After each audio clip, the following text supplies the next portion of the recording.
Assalamualaikum warahmatullahi wabarakatuh. Kejap, saya tengah adjust benda dulu. Mana benda ni? Alamak. Orang nampak saya.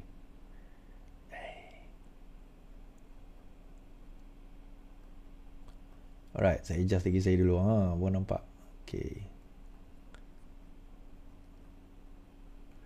Okay, tuan-tuan. Sorry saya baru first time pakai benda ni. Dah lah ni. Okay. Oh, macam ni pakai dia. Okay.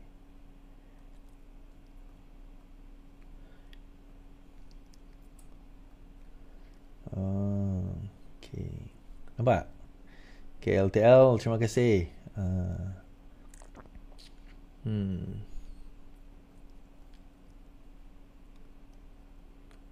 Okay, alright. Suara saya jelas Assalamualaikum warahmatullahi wabarakatuh. Terima kasih.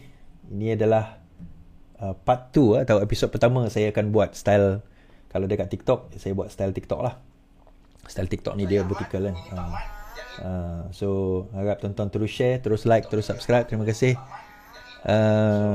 Dan tengok dah ada dah dalam live TikTok. Okay, thank you. Saya kecilkan sikit muka saya macam besar sangat ni. Okay, boleh tak? Nampak tak kecil? Alright. Oh, nampak sikit. Kecil sikit lagi muka saya. Jadi kat bawah tu boleh komen kan? Okay. Tak jadi ke interview dengan RR? Jadi. InsyaAllah. Jangan sabar. Kan perlahan-lahan. Okay, so ini saya kata tempoh hari bahawa akan ada podcast dengan RR. Jangan risau, tengah dalam planning. So saya buat live kan. Kalau saya tak buat live, kalau saya tak ada podcast macam saya nak buat live, ada insyaAllah. So terima kasih tuan-tuan. Tolong tap screen, tolong share. Siapa yang ada dekat TikTok, tolong juga. Ramai yang live malam ni, alhamdulillah, dari pelbagai platform live. Kawan-kawan kita yang lain pun ramai live. Fazal Rahman ada live saya tengok. Semalam Rafizi, kemudian saya tengok Son, siapa nama dia? Shen. Dia pernah cakap pernah panggil saya dahululah untuk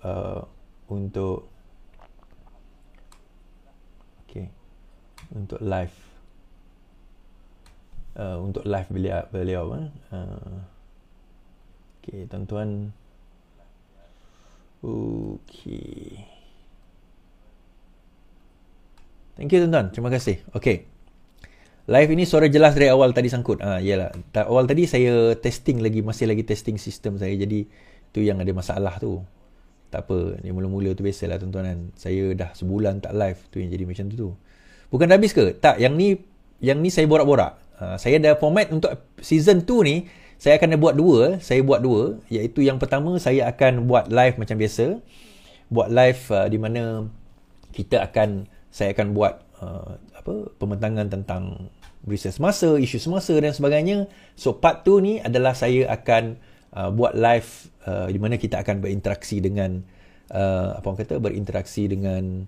audien lah, yang mana saya boleh baca lah apa yang saya boleh baca. Tapi dalam masa yang sama kita akan buat live lah terbaik. Dekat YouTube memang lagging lah bro. Dekat YouTube memang lagging. Itulah saya tak boleh nak kata apa lah dekat YouTube ni. Sebab yang tu beyond me. Tapi YouTube sekarang ni lagging ke? Tak lagging kan? YouTube sekarang masih lagging ke? Bro Is, macam mana Rafizi dan tim nak bergerak dalam parti kalau presiden nanti namanya tak suka dia? Menarik soalan ni. Sebab apa yang berlaku sekarang ni bukan kali pertama tuan-tuan. Okay, apa yang berlaku bukan kali pertama. Kalau tuan-tuan pergi ke Facebook saya ada buat satu tulisan panjang pada 2014 masa penubuhan Invoke pada waktu itu. Rafizi adalah orang yang disisihkan oleh parti. So dia bergerak sendiri, dia gerakkan Invoke pada waktu itu. Kalau tuan-tuan ingat lagi. Dan Invoke bergerak. So dia budak degil lah. Rafizi ni budak degil.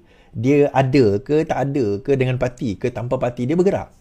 Dia akan bergerak. Tapi kali ni saya tak pastilah pergerakan dia tu sama ada dia pergerakan untuk nak memenangkan parti ke atau nak menang ke beberapa individu saja ke, saya tak pasti. Kan saya tak pasti macam mana. So kita tengok nantilah dalam pilihan raya akan datang. Menariknya baru-baru ini parti telah melantik dua orang pengarah pilihan raya. Bukan seorang, dua orang general pengarah pilihan raya, iaitu Izzah dan juga dan juga Saifuddin Nasution. So kalau dua tu terpaksa dilantik jadi pengarah pilihan raya, so dia menimbulkan satu persoalan lah. Adakah kita ni betul-betul ready ataupun betul-betul confident untuk nak menghadapi pilihan raya?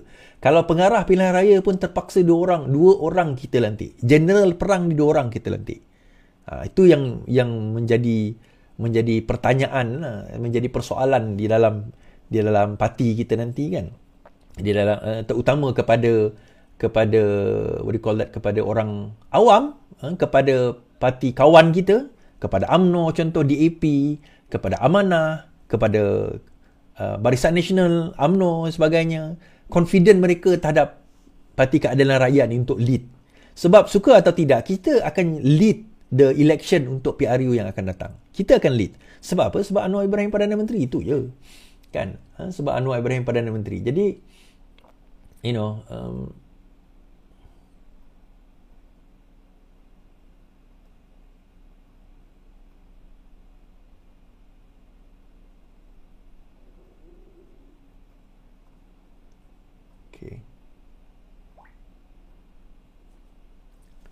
kerana Anwar Ibrahim Anwar Ibrahim adalah Perdana Menteri. Okey, sorry.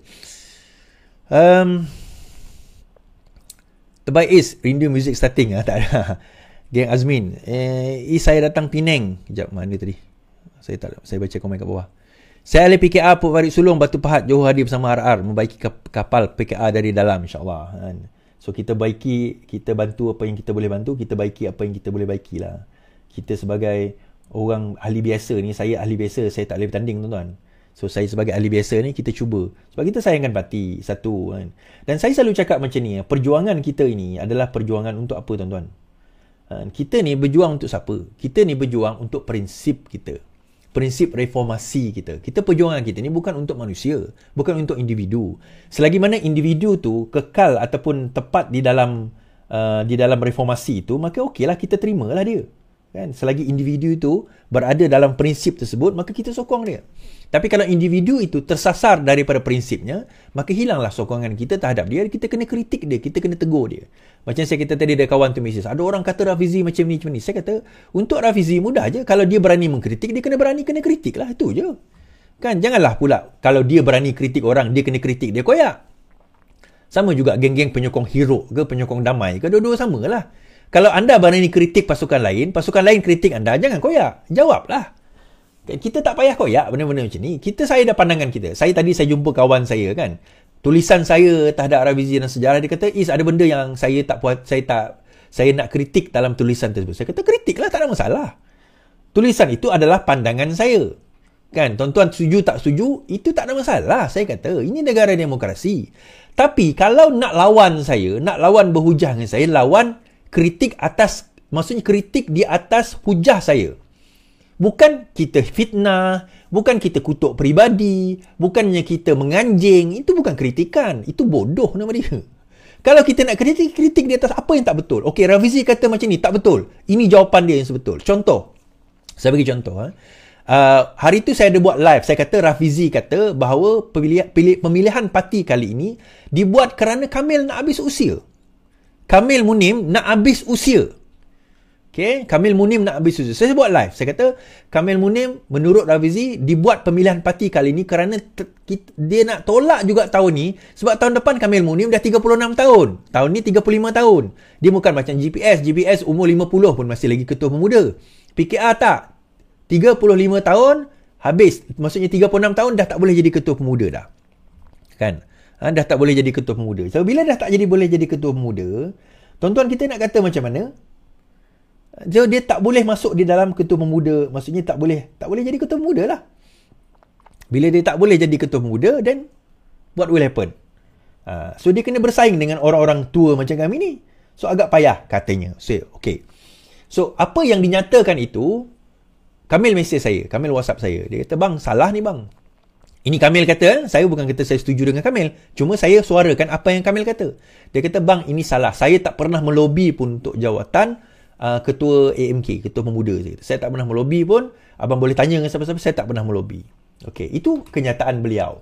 So, dia nak menjawab. Maknanya, Kamil menjawab. Dan saya amanah dengan kritikan dia, jawapan dia. Saya terangkan, abang kena cakap dalam live, saya tak pernah melobi. Saya cakap lah. Kamil, aku dah cakap, saya dah cakap dah. So, saya amanah kepada apa yang kamu minta. So, macam itulah kita dalam pilihan raya dan sebagainya. Ataupun apa-apa kritikan kita. Kalau kita berani mengkritik, kita kena juga berani dikritik. Itu je. Kan? Kalau kita berani mengkritik, kita juga kena berani dikritik. Itu saja. Dia, kalau kita tak faham prinsip ini, itu yang kita kadang-kadang gaduh tak habis. Itu yang jadi gaduh tak habis. Dan juga dalam masa yang sama juga saya kata, sebagai pemimpin, kita kena berani kena kritik. Kadang-kadang itulah juga, saya ada masalah juga dengan pimpinan-pimpinan kita ni. Bila kita kritik, dia ambil tindakan. Kalau benda itu fitnah, ambil tindakan sivil. Tapi kalau sekadar dia tak puas hati dan sebagainya, jumpa dia engage, terangkan. Macam Kamil buat dengan saya, macam Fuizah Saleh buat dengan saya, ada beberapa occasion dia terangkan. Macam Fahmi Fazil buat dengan saya, dia terangkan. Okey lah. Tapi dengan saya boleh lah sebab dia ada nombor telefon WhatsApp saya, dia orang terang, boleh terangkan. Tapi kepada orang lain tu yang tak ada nombor telefon, jumpa. Saya bagi contoh beberapa ini, Laksmana Imran, dia buat laporan ROS kepada parti. Bobby Fuziah pergi jumpa dia. Pergi WhatsApp dia, jumpa tak tahulah. Pergi WhatsApp dia, berinteraksi dengan dia, bersoal jawab dengan dia. Tapi dia tak puas hati, itu terpulang kepada dia lah. Kita tak boleh kata apa kan. Tapi at least berinteraksilah dengan ahli kita. Jangan terus ambil tindakan disiplin. Jadi kita ni duk kata reformasi, kita kena ada kebebasan bersuara, bercakap dan sebagainya. Tetapi dalam konteks parti kita sendiri, kita tak membenarkan kebebasan bersuara. Itu yang jadi masalah. Jadi di situ kita kena buang perkara itu. Di situ kita kena kembali kepada the true reform. So gerakan yang saya nak buat ni, Murba LTL, ini adalah gerakan true reform. Di mana kita kena mula berfikir untuk berdiri di atas prinsip. Bukan kerana kita menyokong hero itu, kerana hero itu walak kita kepada Rafizi. Apa Rafizi buat salah pun kita sokong. Tak. Dan juga bukanlah kita melawan Izzah itu kerana kita benci kepada Damai dan Damai ini selama-lamanya jahat dan sebagainya. Tak. Itulah masalahnya. Kenapa aku ni confused lagi suara D ni. Yang mana satu dia ni? Saya berpegang kepada prinsip. Prinsipnya mudah. Kau betul, kita kata betul. Engkau salah, kita kata salah. Yang prinsip inilah ramai orang tak faham, tuan-tuan. Dalam satu grup saya kan, ada orang kata, prinsipnya macam mana? Prinsip Murba ni macam mana? Saya kata buka surah Al-Hujurat. Buka surah Al-Hujurat dalam Al-Quran. Buka surah Al-Hujurat, tengok surah tu. Tengok di dalam surah itu apa agama kita ajar tentang tabayun, tentang memfitnah, tentang mengumpat, mengadu domba, batu api. Dalam surah tu komplit. Bagaimana kita nak membentuk masyarakat yang betul. Masyarakat reform yang tulen, islah yang tulen. Oi, tafsir Quran lah pula. Ya itulah dia. Kata orang Islam, takkan baca Quran pun tak nak. Kan? Takkan baca Quran pun tak nak. Itulah masalahnya. Lama tak live. Tadi saya dah live dah. Ini live saya yang pertama. Untuk season kedua. Untuk season kedua. Kalau tak melobi, kenapa jadi ketua MK Poyo? Sofia tiba kata. Well, itu dia lah. Dia cakap. Saya setuju tak setuju, tu cerita lain. Kan? Saya setuju tak setuju, tu cerita lain. Hari ini tak nampak di TV. Dia ada keluar surat khabar. Dia jumpa dengan Agong hari ni. Jumpa dengan Agong.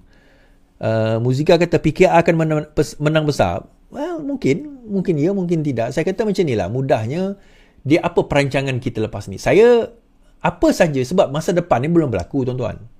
PRU ke-16 ni belum berlaku. Kita pun tak tahu apa yang akan boleh berlaku pada masa akan datang.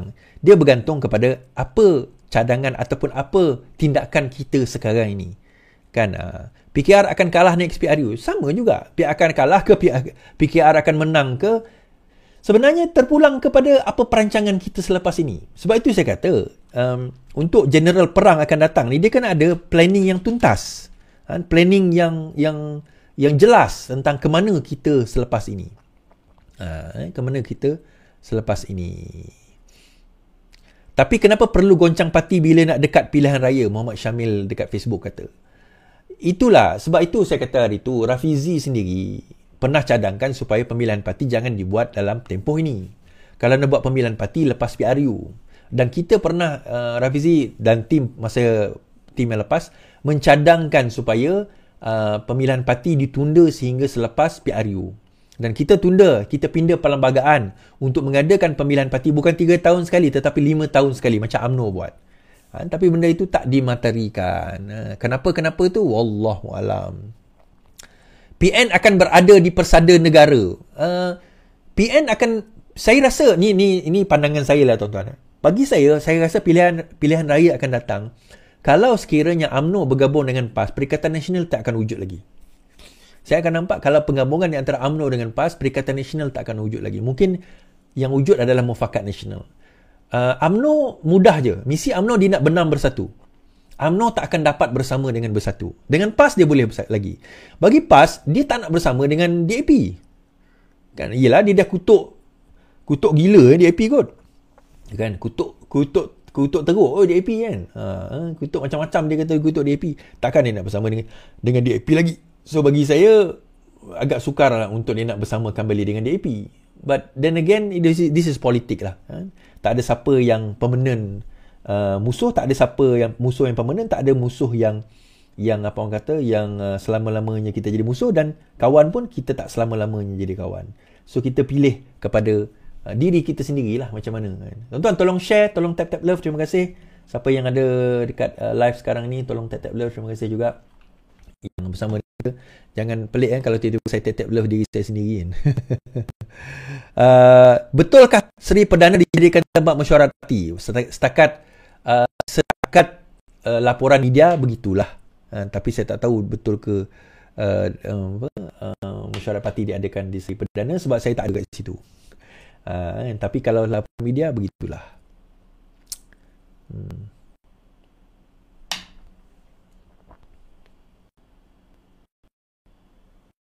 Jam.